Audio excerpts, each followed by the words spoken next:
Hello everyone, স্বাগতম আর একটা নতুন ভিডিওতে। আজকের ভিডিওতে আমরা মূলত ক্যালকুলাস 1 এর রোলের উপপাদ্যটি বর্ণনা প্রমাণ করব। আচ্ছা, তো রোল সাহেব কি বলে গেছেন, যদি এফএক্স ফাংশনটা মানে y = FX function a, b বদ্ধ ব্যবধিতে অবিচ্ছিন্ন এবং a, b খোলা ব্যবধিতে অন্তরীকরণযোগ্য এবং f(a) = f(b) হয়, তবে a ও b এর মাঝে আমরা এখানে একটু মিসিং করেছি। এখানে আমাদের কি হবে, এখানে আমাদের ও হবে, মানে a ও b এর মধ্যে অন্ততপক্ষে এর একটা মান পাওয়া যাবে যেখানে f' = কি হয়, 0 হয়। আচ্ছা, এখন এই লাইনগুলো আমরা একটা একটা করে বোঝার চেষ্টা করি।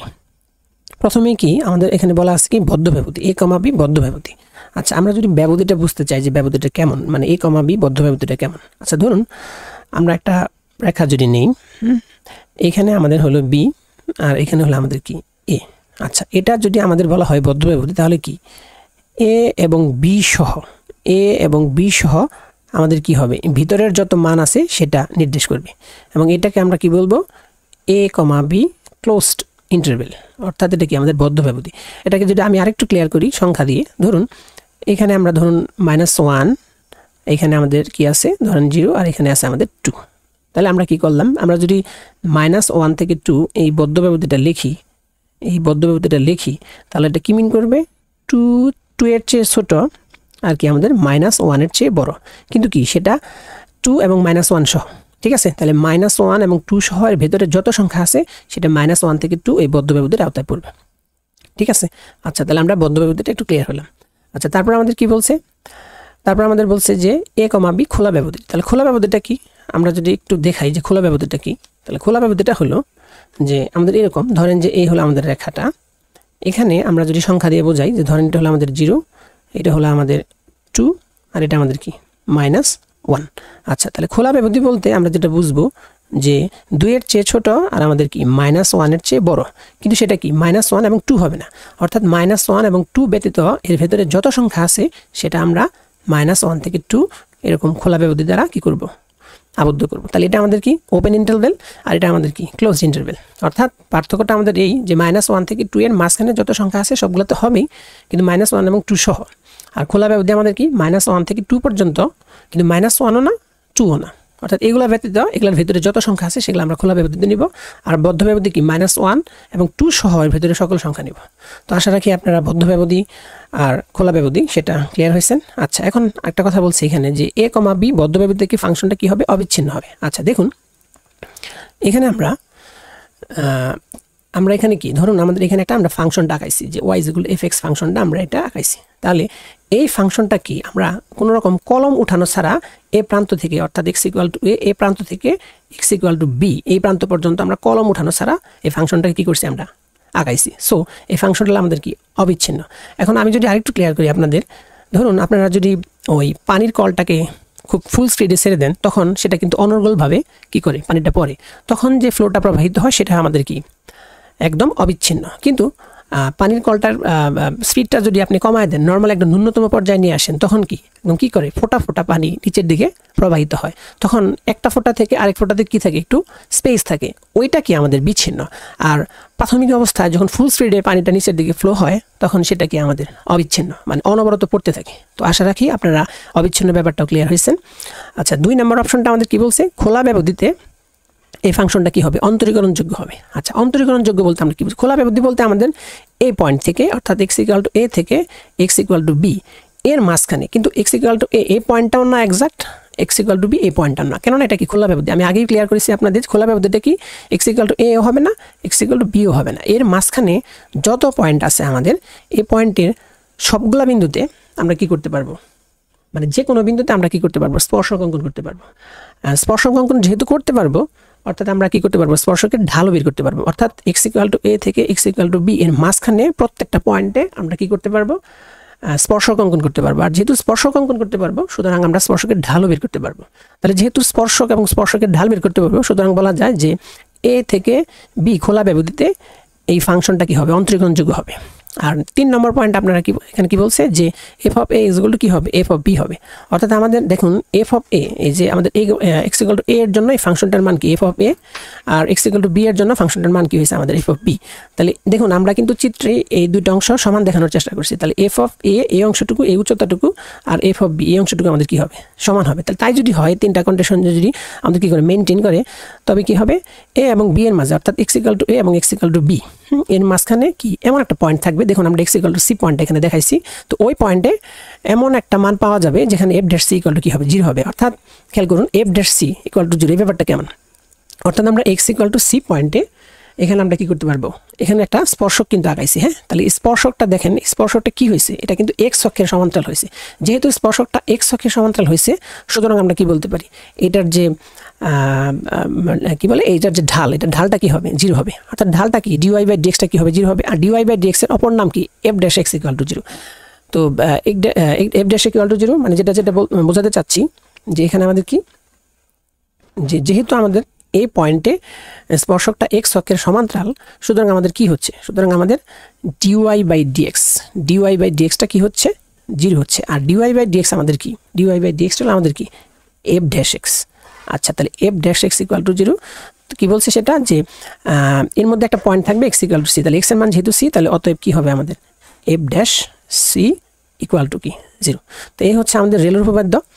রোলের উপপাদ্য আমরা কি করব এটা দুইটা স্টেপে আপনাদেরকে দেখানোর চেষ্টা করব যেহেতু এফ এক্স ফাংশনটা এ কমা বি বদ্ধ ব্যবধিতে অবিচ্ছিন্ন কাজেই এই বদ্ধ ব্যবধিতে ফাংশনটার গরিষ্ঠ মান লঘিষ্ঠ মান বা কি উভয়ই কি থাকবে বিদ্যমান থাকবে আচ্ছা এই কথাগুলো বা এই লাইনগুলো বোঝার জন্য পাশে একটা আমরা চিত্র নিয়েছি এই চিত্রটা আপনাদের পরীক্ষার হলে দিতে হবে না শুধুমাত্র আপনাদের বোঝার সুবিধার্থে আমরা একটু চিত্রটা নিয়েছি এখানে তো দেখুন এখানে কি বলছে যে এ কমা বি বদ্ধ ব্যবধি তাহলে বদ্ধ ব্যবধিটা কি আমাদের এক্স ইকুয়াল টু এও নিব আমরা এক্স ইকুয়াল টু বিও নিব তাহলে X equal to A X equal to B এই বদ্ধ ব্যবধিতে আমাদের এই ফাংশনটার গ্রাফে কি নাই কোনো ফাঁকা নাই বা কোনো কাটাছেঁড়া নাই যেহেতু এই বদ্ধ ব্যবধিতে এই ফাংশনটা গ্রাফে কোনো কাটাছেঁড়া নাই সুতরাং এই ফাংশনটাকে কি বলা যায় অবিচ্ছিন্ন আচ্ছা তাহলে যেহেতু বদ্ধ ব্যবধিতে এই ফাংশনটা অবিচ্ছিন্ন সুতরাং এই বদ্ধ ব্যবধিত ফাংশনটার কি একটা ঘনিষ্ঠ মান এই পয়েন্টটা আমাদের ঘনিষ্ঠ আর এই পয়েন্টটা কি আমাদের লঘিষ্ঠ তাহলে কি থাকবে একটা ঘনিষ্ঠ মান লঘিষ্ঠ মান অথবা কি উভয় মানই থাকতে পারে আচ্ছা এখন আমরা ধরে নিলাম যে এই ফাংশনটার ঘনিষ্ঠ মান হলো আমাদের বড় হাতের এম আর লঘিষ্ঠ মান আমাদের কি ছোট হাতের এম আচ্ছা তাহলে এই রোলের উপপাদ্যটি প্রমাণের জন্য আমরা দুইটা ক্ষেত্রে এটা প্রমাণ করব প্রথম ক্ষেত্রটা কি যদি আমরা লঘিষ্ঠ মান আর গরিষ্ঠ মানটাকে সমান ধরে নিই তখন আমাদের কি হবে এই ফাংশনটার মান ধ্রুবক হবে যেহেতু কি আমাদের F of A is equal to কি এফ অফ বি আচ্ছা এই লাইনটা আমরা একটু বোঝার চেষ্টা করি এই লাইনটা বোঝার জন্য আমরা পাশে একটা চিত্র নিয়েছি তো দেখুন আমাদের এক্স ইকুয়াল টু এ পয়েন্টে আমাদের ফাংশনটার মান কি এফ অফ এ আর এক্স ইকুয়াল টু বি পয়েন্টে আমাদের ফাংশনটার মান কি এফ অফ বি আচ্ছা এখন আমরা এক্স ইকুয়াল টু এ থেকে যদি একটু ডান দিকে যাই অর্থাৎ এই পয়েন্টে বিবেচনা করি তাহলে এই পয়েন্টে এই ফাংশনটার মান কি সেম অর্থাৎ আমাদের কি উচ্চতাটা সেম আমরা যদি এখান থেকে ডান দিকে আরেকটা বিন্দু কল্পনা করি অর্থাৎ এই বিন্দুটা কল্পনা করি তাহলে এই বিন্দুতে আমাদের কি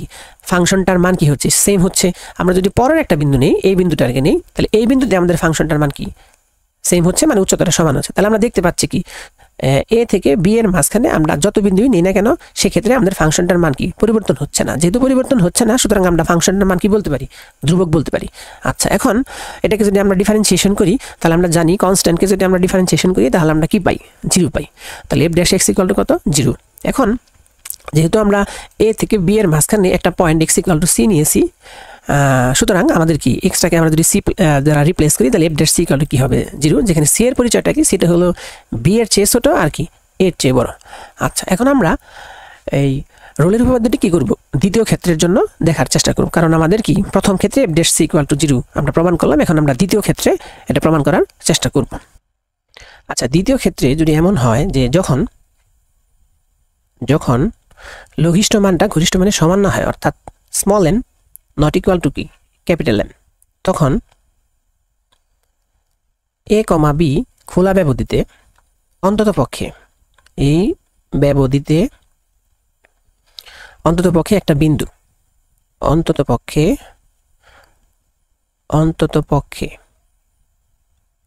অন্ততপক্ষে একটি বিন্দু কি x ইকুয়াল টু c বিদ্যমান থাকবে,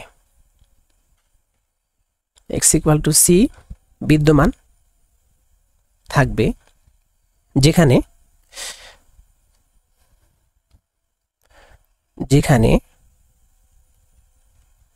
fcটা কি হবে আমাদের স্মল n। অর্থাৎ কি, অর্থাৎ x ইকুয়াল টু c বিন্দুতে ফাংশনের লঘিষ্ঠ মানটা কি হবে আমাদের, লঘিষ্ঠ মান f অফ c। আচ্ছা, এখন এই ক্ষেত্রটা বোঝানোর জন্য পাশে আমরা একটা চিত্র নিয়েছি, একটু খেয়াল করুন মনোযোগ সহকারে, এই ব্যাপারটা একটু পিক পয়েন্ট আমাদের। হ্যাঁ, আচ্ছা, এখানে আমরা যখন মানে বাম দিকে এখন আমরা যাবো, মানে ধরুন এই a, b এই খোলা ব্যবধিতে কি বলছে আমাদের, খোলা ব্যবধিতে একটা বিন্দু x ইকুয়াল টু c বিদ্যমান থাকবে, যেখানে f ইকুয়াল টু m। তাহলে এই মাঝখানে x ইকুয়াল টু c আছে আমাদের, তাহলে এই রেখাটা আমাদের কি, এই রেখাটা আমাদের কি f অফ c, এই রেখাটা আমাদের কি f অফ c, আর এটা আমাদের f অফ a, এটা আমাদের কি f অফ b। আচ্ছা, এখন মূল বিষয়টা যেটা আমাদের, যে আমরা যদি এই fc যে আমাদের আছে, fc থেকে আমরা যদি ডান দিকে যাই, ধরুন আমরা যদি এই রেখাটা কল্পনা করি, তাহলে এই রেখাটা কিন্তু আমাদের কি fc এর চেয়ে বড়। তারপরে যদি একটা রেখা কল্পনা করি, সেটাও কিন্তু আমাদের কি হবে, fc এর চেয়ে বড় হবে। এবং এই রেখাটাও যদি কল্পনা করি, এই রেখাটাও কি আপনার fc এর চেয়ে বড়। অর্থাৎ আমি যদি ডান দিকে যাই, মানে c পয়েন্ট থেকে, x equal to c point থেকে আমি যদি ডান দিকে যাই, তাহলে ডান দিকে যতগুলো রেখা আমরা আঁকাবো সবগুলো রেখাই কি c এর চেয়ে কি হবে, বড় হবে। অর্থাৎ আমাদের কি f of c plus h, কারণ এটা যদি আমরা c প্লাস h ব্যাপারটা কি, যদি আমরা ধরুন a পয়েন্ট থেকে a পয়েন্টে h পরিমাণ বাড়াই, তাহলে এই পয়েন্টটার নাম কি হবে আমাদের c প্লাস h। তাহলে c থেকে আমরা কি করলাম, h পরিমাণ ডান দিকে বাড়াইলাম। তাহলে ডান দিকে যদি বাড়াই, তাহলে এই বিন্দুটার নাম হবে c প্লাস h, আর এই রেখাটা আমাদের কি হবে, এই রেখাটা হবে আমাদের f of c plus h। তাহলে নর্মালি দেখা যাচ্ছে কি এই চিত্র থেকে যে f অফ c প্লাস hটা আমাদের কি f এর চেয়ে বড়। আচ্ছা, অনুরূপভাবে যদি আমরা বাম দিকে h পরিমাণ বাম দিকে আসি, h পরিমাণ যদি বাম দিকে আসি, তাহলে এই রেখাটাও কিন্তু কি এই রেখাটার চেয়ে বড়। মানে এই রেখাটার বাম দিকে আমরা যতগুলো রেখা আঁকাবো সব জায়গাতেই কি আমাদের ফাংশনটার মান কি হবে,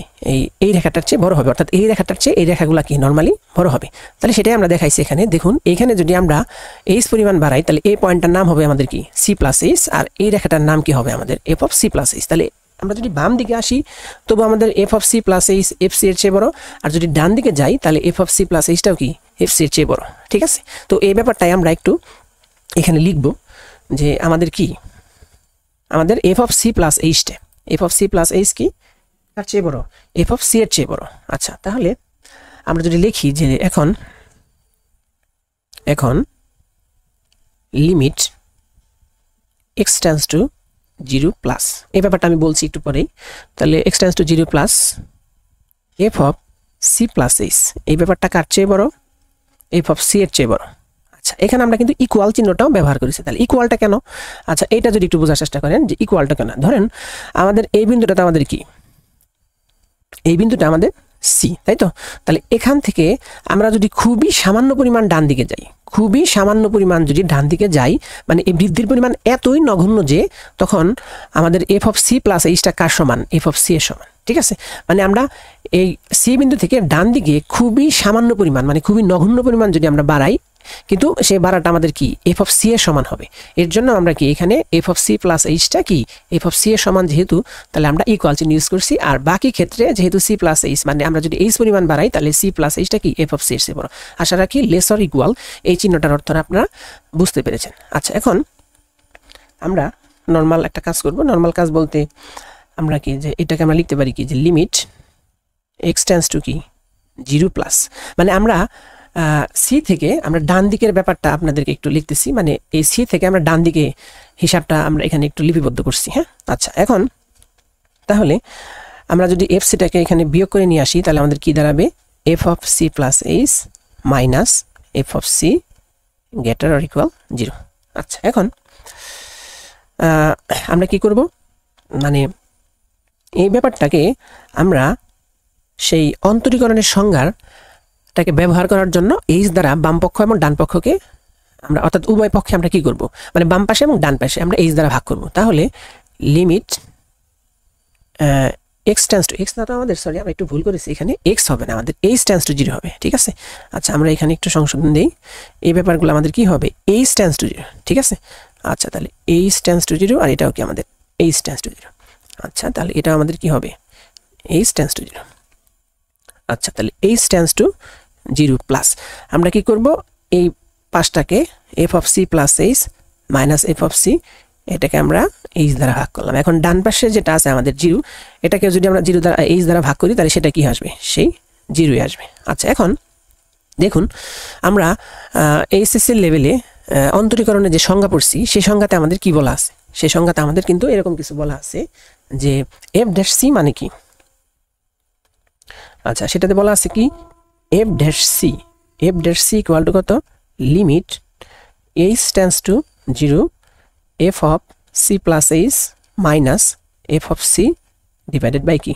h অর্থাৎ এইটুকুর পরিবর্তে আমরা কি লিখতে পারি f ড্যাশ c তাহলে এই বাম পাশের অংশটুকুর জন্য আমরা কি লিখতে পারি আমরা লিখতে পারি l f ড্যাশ c কি গ্রেটার অর ইকুয়াল 0 এখন প্রশ্ন হলো আমরা এলটা কেন লিখলাম হ্যাঁ যেহেতু এই ব্যাপারটা আমরা না এল না তো আমাদের এটা কি হবে এটা আমাদের রাইট সাইড হবে ঠিক আছে আমরা একটু ভুল করলাম আচ্ছা এটা আমরা একটু মুছে দেই এখানে আমাদের কি হবে রাইট হ্যান্ড সাইড হবে যেহেতু আমরা এই ব্যাপারটা মানে ডান পাশের জন্য করছি ডান পাশের জন্য এই হিসাবটা আমরা কার জন্য করছি ডান পাশের জন্য এর জন্য আমরা কি ইউজ করব আর ইউজ করব আচ্ছা তাহলে এখন এই একই ব্যাপার যদি আমরা বাম পাশের জন্য খেয়াল করি এতক্ষণ আমরা হিসাবটা করলাম কার জন্য ডান পাশটার জন্য এটার জন্য কি রাইট হ্যান্ড মানে ডান পাশ এর জন্য right hand f dash c greater equal to 0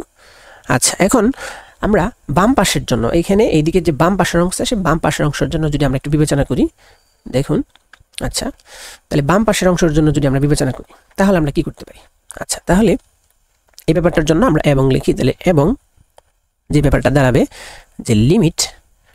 h tends to 0 minus এখন যেহেতু আমরা বাম পক্ষের জন্য কাজ করছি তাহলে এটা কি যেহেতু বাম দিকে আমাদের কম ডান দিকে আমাদের বেশি এই জন্য আমাদের ডান দিকে ছিল আমাদের কি h টেন্ডস টু 0 প্লাস আর বাম দিকের জন্য h টেন্ডস টু 0 মাইনাস আচ্ছা তাহলে এখন খেয়াল করুন এখানে আমরা কি লিখব এখানে আমরা লিখব যে f of c plus h এটাও কি গ্রেটার অর ইকুয়াল টু কি fc একই রকম কথা যে দেখুন আমাদের এই রেখাটার চেয়ে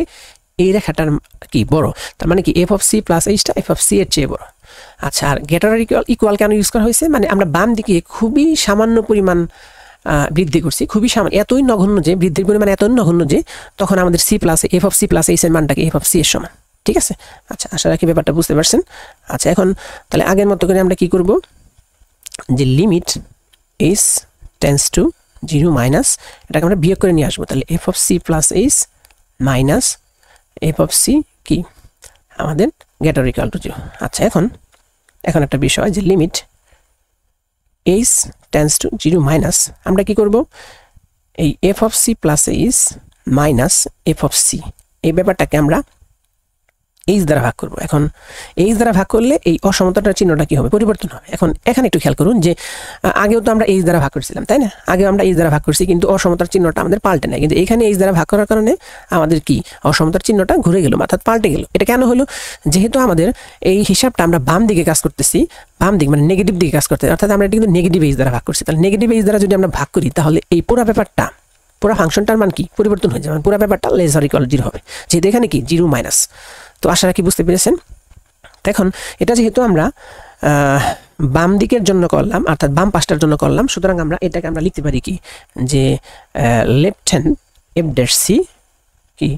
লেস অর ইকুয়াল 0 আচ্ছা তাহলে উপরের অংশটুকু ছিল আমাদের ডান পাশের জন্য এর জন্য রাইট f ড্যাশ c আর f dash c greater equal to 0 আর যেহেতু আমরা বাম পাশের জন্য করলাম এর জন্য এটার নাম কি left f dash c less or equal to 0 তাহলে এখন এই দুই অংশ থেকে আমরা লিখতে পারি কি দুই অংশ থেকে আমরা লিখতে পারি যে অতএব f ড্যাশ c ইকুয়াল 0 যেখানে সিটা কি সিটা হলো এর চেয়ে বড় এবং বি এর চেয়ে ছোট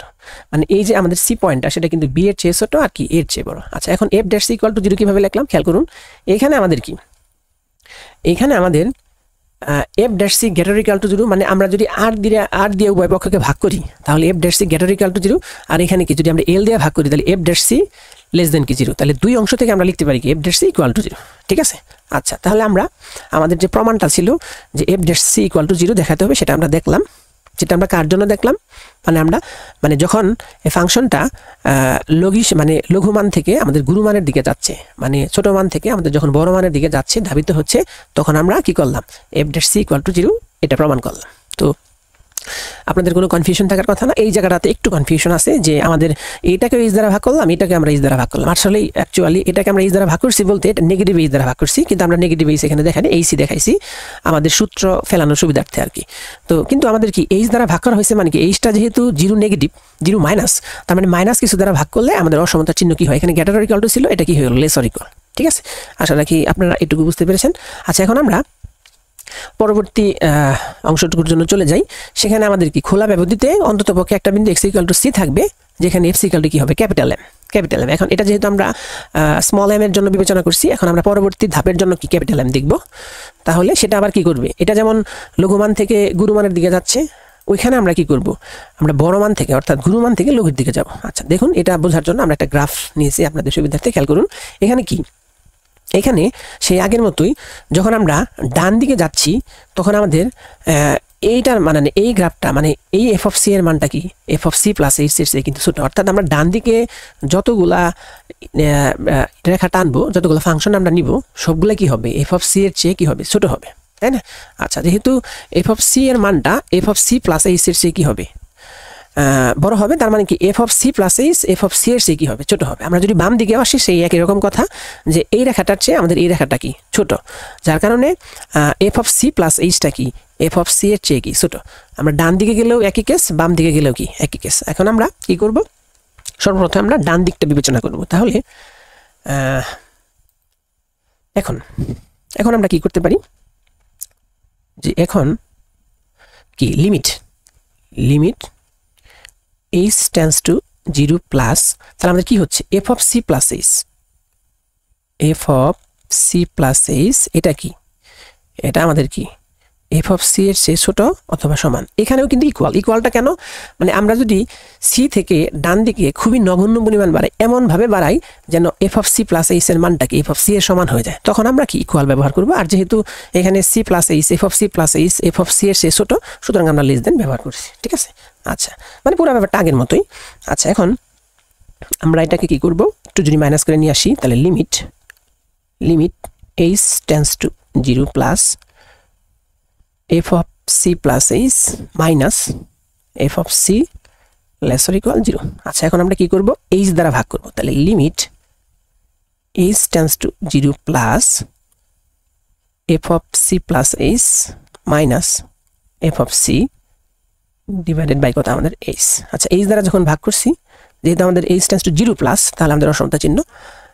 পরিবর্তন হবে না। তাহলে ইমপ্লাইজ, এটা যেহেতু আমাদের ডান দিকের জন্য আমরা কাজ করছি, সি থেকে ডান দিকের জন্য কাজ করছি, সুতরাং এটাকে আমরা লিখতে পারি কি, আর এফ ড্যাশ সি কি লেস অর ইকুয়াল 0। আচ্ছা, এবং এখন আমরা কি বাম দিকটা বিবেচনা করব। তাহলে বাম দিকটা কি, limit h tends to 0 minus, তাহলে সেক্ষেত্রেও আমাদের কি হবে, এফ অফ সি প্লাস এইচটা কি হবে, এফ অফ সি এর চেয়ে ছোট হবে। আচ্ছা, এখন আমরা তাহলে কি করি, সেমভাবে আমরা h tends to 0 minus F of C plus H minus F of C less or equal 0। আচ্ছা, এখন আমরা কি করব, এখন আমরা এইচ দ্বারাই ভাগ করব। তাহলে limit h tends to 0 minus F of C plus H minus F of C divided by H. এটা কি হবে, আমাদের অসমতার চিহ্নটা পাল্টে যাবে। কেন, কারণ h tends to 0 মাইনাস, অর্থাৎ আমরা নেগেটিভ এইচ দ্বারা যদি ভাগ করি, অসমতার চিহ্ন কি হবে, পাল্টে যাবে। আচ্ছা, তাহলে এই অংশটুকুকে আমরা লিখতে পারি আবার কি, যেহেতু আমরা এই ব্যাপারটা বাম দিকের জন্য করলাম, তাহলে লেফট এফ ড্যাশ সি কি আমাদের গ্রেটার অর ইকুয়াল 0। আচ্ছা, তাহলে আমরা কি পাইলাম, এখানে আমরা কি পাইলাম, যে F dash C less than 0, আর দিয়ে যদি আমরা ভাগ করি, তাহলে এখানে আমরা কি পাই, F dash C less than 0, আর এখানে আমরা কি পাই, F dash C greater equal to 0। তাহলে দুই জায়গা থেকে আমরা কি লিখতে পারি, আমরা লিখতে পারি F dash C equal to 0, যেখানে কি সিটা আপনার সি এর চেয়ে সিটা কি এর চেয়ে বড়, কিন্তু কি বি এর চেয়ে ছোট। দেখুন এই যে সিটা কি আমাদের এ এবং বি এর মাঝখানে আছে, খোলা ব্যবধিটা সেটা আমরা লিখলাম আর কি। আচ্ছা তাহলে আমরা কি করলাম, ওই আপনার কি ওই ঘনিষ্ঠ মানের জন্য আমরা কি করলাম, এর আগে আমরা পূর্ববর্তী যে এটা ছিল আমাদের পূর্ববর্তী যে প্রুফটা ছিল সেখানে আমরা কি করছি, M not equal to M, তখন এই খোলা ব্যবধিতে অন্ততপক্ষে একটা বিন্দু এক্স ইকুয়াল টু সি পাইছি, যেখানে এফ সি ইকুয়াল টু কি ছিল, স্মল এম ছিল। অর্থাৎ আমরা ওই লঘিষ্ঠ থেকে গরিষ্ঠর দিকে যাচ্ছি, সেক্ষেত্রে আমরা প্রমাণ করেছি F dash C equal to 0। এখন আমরা কি গরিষ্ঠ থেকে আমরা মানে বড় মান থেকে আমরা যখন ছোট মানের দিকে গেলাম তখন আমরা কি F dash C equal to 0 প্রমাণ করলাম। এখন আমাদের এখানে একটা ভাষা আমরা লিখি নেই, ভাষাটা লিখে দেওয়াটা ভালো। তাহলে ভাষাটা আমরা কি লিখব, যে এইখানে আমরা ভাষাটা লিখে দিই। হ্যাঁ আচ্ছা তাহলে আমরা এইখানে ভাষাটা লিখি যে কি আমাদের যে এ কমা বি ব্যবধিতে, মানে যখন কি যখন M not equal to M not equal to M, তখন কি, তখন আগের মতোই আর কি, যে তখন এ কমা বি এই খোলা ব্যবধিতে, আচ্ছা খোলা ব্যবধি আমরা না বললাম, এটা আমরা ব্যবধি বলি। আচ্ছা আচ্ছা তাহলে এই ব্যবধিতে কি অন্ততপক্ষে, তাহলে এই ব্যবধিতে অন্ততপক্ষে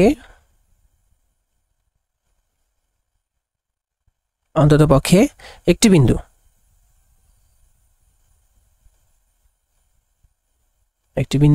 কি, একটি বিন্দু আমাদের কি একটু অন্য কালারটা দেখাই। হ্যাঁ আচ্ছা একটি বিন্দু, আচ্ছা আমরা এই কালারটা ইউজ করি, একটি বিন্দু এক্স ইকুয়াল টু সি বিদ্যমান থাকবে, আগের মতোই ব্যবহার করবো আমরা, আগের মতোই লিখবো আর কি, বিদ্যমান থাকবে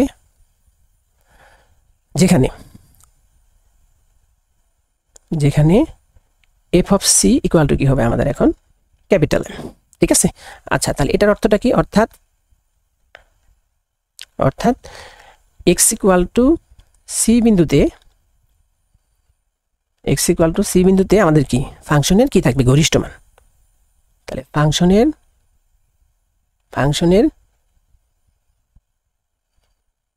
গরিষ্ঠ মান কি আমাদের এফ অফ সি, মানে F C equal to M দ্বারা আমরা কি বুঝাইলাম, যে এক্স ইকুয়াল টু সি বিন্দুতে ফাংশনের গরিষ্ঠ মানটা কি এফ অফ সি। আচ্ছা এখন আশা রাখি আপনারা এই ব্যাপারটা বুঝতে পেরেছেন। মানে আমরা যেটা দেখাইলাম এখানে, যেটা দেখাইলাম একটু যদি খেয়াল করেন, যে দ্বিতীয় ক্ষেত্রে আমাদের কি যখন এমটা এম মানে লঘিষ্ঠ মানটা যখন গরিষ্ঠ মানের সমান হবে না, তখন এই খোলা ব্যবধিতে এমন একটা মান থাকবে, অর্থাৎ লঘিষ্ঠ মান থাকবে, তাহলে সেই এফ সি ইকুয়াল টু কি হবে আমাদের এম। তখন এই ব্যাপারটার জন্য আমরা একবার দেখাইলাম F dash C equal to 0, এবং পরবর্তীতে আমাদের কি মানে যখন বড় মান থেকে আমাদের ছোট মানের দিকে ধাবিত হলো, তখন আমরা কি দেখাইলাম F dash C equal to 0। অর্থাৎ আমরা রোলের উপপাদ্যটি দ্বিতীয় ক্ষেত্রের জন্য কি করলাম, প্রুভ করলাম। তো পরীক্ষা যদি আসে তো আপনারা এইভাবে বর্ণনা করবেন, আশা রাখি আপনাদের নম্বরের ক্ষেত্রে কোনো সমস্যা হবে না।